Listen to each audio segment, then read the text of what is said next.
Veja só, Arnaldo Ribeiro. Teve o Daverson oferecido, reportagem do Meu Timão. Daverson oferecido para o Corinthians. Antônio Oliveira gostou, trabalhou com ele lá no Cuiabá. Foi muito bem o Daverson com ele no Cuiabá, né? Foi o principal jogador do Cuiabá na época que o Antônio Oliveira dirigia o equipe. O Corinthians tem dois centroavantes, né? Pagou muito caro por eles nos últimos tempos, o Yuri Alberto e o Pedro Raul. O Daverson, que agora ficou encostado no Cuiabá justamente por não querer renovar contrato e tudo mais, vai ficar livre no mercado no meio do ano e pode ser uma alternativa. Eu não. O Corinthians vem falando muito em nomes, né? O Romarinho saiu, vai sair da Arábia Saudita, vai ficar sem contrato. O Davidson vai ficar sem contrato. É, e o fato é que o Corinthians vai ter que ir ao mercado de qualquer jeito nesse meio de ano, porque está enfraquecido. Já estava com o elenco esburacado. Vai ter que, inclusive, buscar provavelmente um novo goleiro para ser alternativa ao Carlos Miguel. E não, por mais estranho que pareça, por mais que seja a relação dele com o Palmeiras, eu não acho ruim, não, viu, Tironi? O Davidson por trás do folclore trata-se de um bom jogador. Um jogador que faz gols, que consegue ter sintonia com a torcida, provoca o adversário. Eu não acho um absurdo, não. Ainda mais conhecendo tão bem o técnico, né? Lembrando que um dos principais jogadores do Corinthians passou a ser o Ranieri, que trabalhou também por muito tempo com o Antônio Oliveira no Cuiabá. Que tal? Você gosta do Daverson, Mauro? Eu acho que não é um mau jogador, só que o Corinthians já meteu aí 5 milhões na contratação do Pedro Raul. Tem o Yuri Alberto que custou, sabe-se lá quanto, né? Cederam quase que a base inteira, os 50%. Aí vai trazer mais um centroavante, quer dizer, até quando vai ficar na tentativa e erro?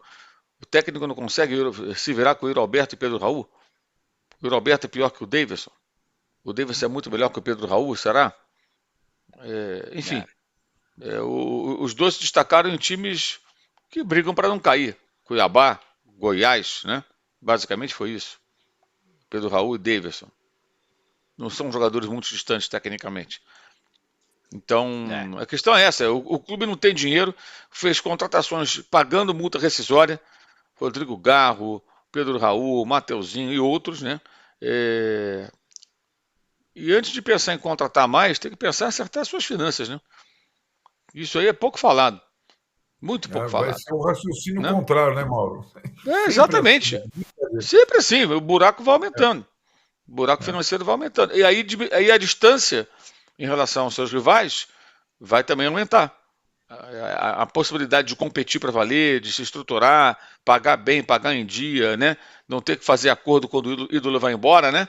O ídolo vai embora tem um acordo financeiro, porque sempre tem dívida com o jogador, sempre tem problema, e não sai disso. Dessa maneira, nunca vai poder competir de igual para igual. Pode eventualmente ganhar um clássico, pode disputar um título de uma Copa, como disputou no ano retrasado, mas não vai além disso. É muito pouco para o potencial do clube, mas não há nenhum movimento no sentido de mudar esse cenário.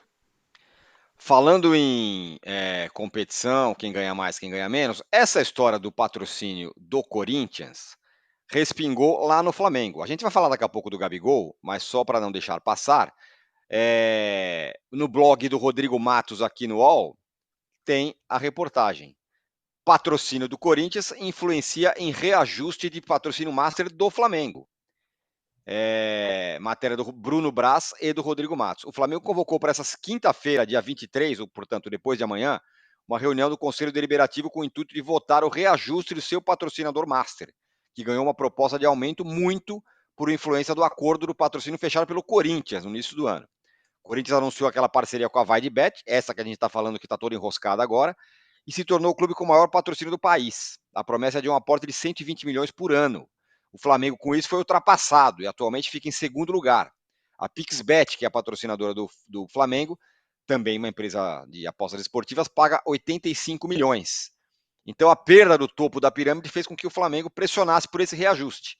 E também, além disso, o clube passou a receber sondagem de outras empresas dispostas a pagar mais do que o seu patrocinador atual. Então, vai ter essa reunião aí, quinta-feira, Mauro, para resolver esse negócio. Essa história do patrocínio do Corinthians deu uma inflacionada no mercado, mas o Flamengo, atento, vai tentar pegar mais grana lá do seu patrocinador. Essa é uma outra questão importante. A gente discute muito os valores de patrocínio, mas sem conhecer os contratos e sem saber qual é a real cifra, né? Porque um número absoluto, como eu falei isso longamente quando anunciaram do Corinthians, o número qual é? É 120 milhões por ano. Tá bom, mas como é que é isso? Tem percentual de comissão de alguém que intermediou o negócio? Quanto que vai para o futebol? Qual o valor líquido de fato? Quem paga a multa? Tudo isso tem que ser colocado, né? Para você chegar a um valor real. E essa é uma bolha que ainda está aí bem inflada, né? A bolha das casas de apostas. Os clubes vão negociando buscando a melhor condição. E tem outro detalhe: a patrocinadora master do Flamengo era do Flamengo e do Corinthians.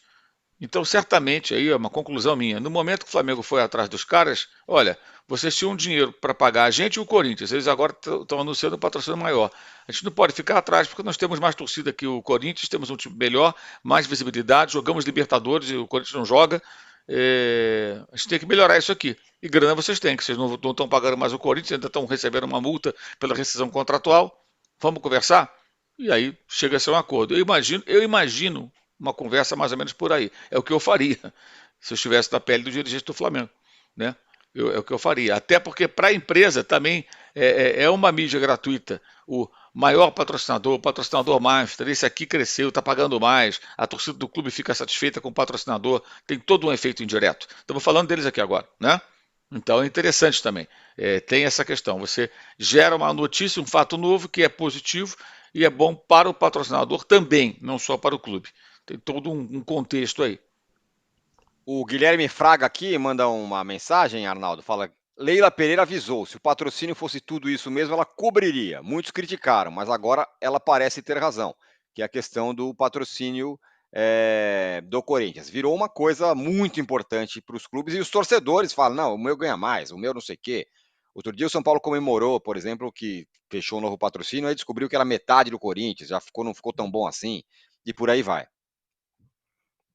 Tem a competição dos patrocinadores também, mas é o que o Mauro falou, às vezes a gente compara a laranja com banana, né? Dependendo, cada clube que fecha patrocínio novo, Master sobretudo, anuncia um valor que é normalmente o valor bruto e, como o Mauro explicou, tem uma série de questões ali até a gente chegar no que realmente o clube ou o futebol, o departamento de futebol do clube recebe mensalmente desse patrocinador.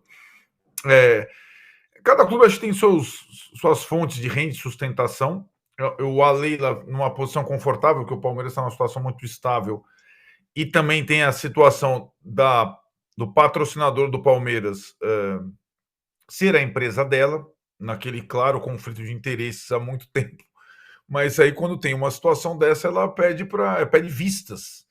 Ela, se vocês me mostrarem o contrato aqui for maior do que de fato a minha empresa paga para o Palmeiras, eu vou cobrir. E parece um jogo de truco, né? Fica nessa situação. Mas aí é muito diferente, né? Hoje, o Palmeiras, rival do Corinthians, não precisa ter um patrocínio master na camisa de um valor trilhardário, porque as contas estão em ordem. O clube tem uma capacidade financeira grande. Enquanto você vê o presidente do Corinthians indo para a Europa meio que leiloar o Wesley, que é a única possibilidade agora, depois que o Moscardo foi leiloado, o Palmeiras fica com conforto para vender o Endrick ou o Estevão acima da multa rescisória, enfim. São outras condições, né? E é isso que o Mauro explica. O torcedor, às vezes, tem uma certa má vontade para entender que essas condições elas vão aumentando a distância entre os rivais, né? Então, o Palmeiras fica com mais capacidade para formar um elenco forte, para contratar jogadores, para repor jogadores, e o Corinthians sempre no fio da navalha, sendo que a torcida do Corinthians é maior, a capacidade de arrecadação do Corinthians é maior. Essa comparação de Corinthians e Palmeiras é muito cruel para o corintiano, né? Porque as possibilidades do Corinthians são maiores, né? E o clube está bem atrás e o time, consequentemente, idem.